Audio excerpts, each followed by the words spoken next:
सावन के शुक्ल पक्ष की तृतीया को भगवान शिव शंकर जी ने माता पार्वती को पुत्र रत्न के रूप में गणेश जी की उत्पत्ति का वरदान भी प्रदान किया। हरियाली तीज का सुहागिन स्त्रियों के जीवन में बहुत महत्व है। आप भी अगर अपनी मनोकामनाएं पूरी करना चाहते हैं तो हरियाली तीज व्रत पर यह कथा जरूर पढ़ें।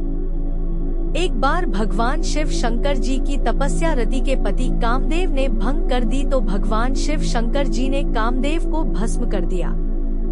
कामदेव को भस्म करने से पार्वती जी नाराज हो गई।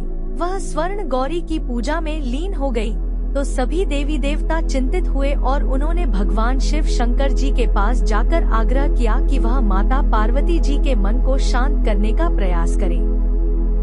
इस प्रकार सावन के शुक्ल पक्ष की तृतीया को भगवान शिव शंकर जी ने माता पार्वती को प्रसन्न किया और इसी दिन उन्हें पुत्र रत्न के रूप में गणेश जी की उत्पत्ति का वरदान भी प्रदान किया।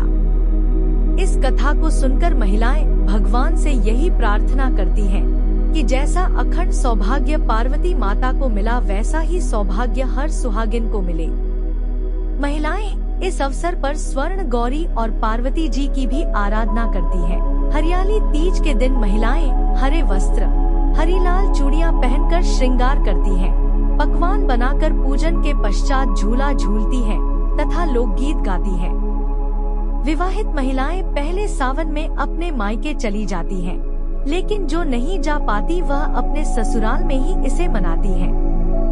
आमतौर पर इस व्रत को विवाहित स्त्रियां ही रखती हैं, लेकिन जिन कन्याओं की शादी होने वाली होती है वह भी अच्छा पति पाने की चाहत में इस व्रत को रखती हैं। सावन के महीने में चारों तरफ हरियाली होने के कारण इस व्रत में हरे रंग को प्रमुखता दी जाती है। सावन के दौरान सृष्टि में बदलाव की प्रक्रिया होती है। इसके अलावा भगवान शिव और माता पार्वती प्रकृति के काफी करीब होते हैं, साथ ही इन्हें पृथ्वी का रंग बहुत प्रिय है, इसलिए इस व्रत में हरे रंग की प्रमुखता होती है। विवाहित स्त्रियां सवेरे उठकर सास के पैर छूती हैं और पूजन आदि के बाद सास को सुहाग का सारा सामान देती हैं। विवाहित स्त्रियों के मायके से सिंधारा आता है जिसमें घेवर, फल और मिठाई तथा कपड़े आदि होते हैं। इस दिन 16 श्रृंगार के बाद महिलाएं भगवान शिव शंकर और पार्वती जी का पूजन करती हैं और कथा सुनती हैं।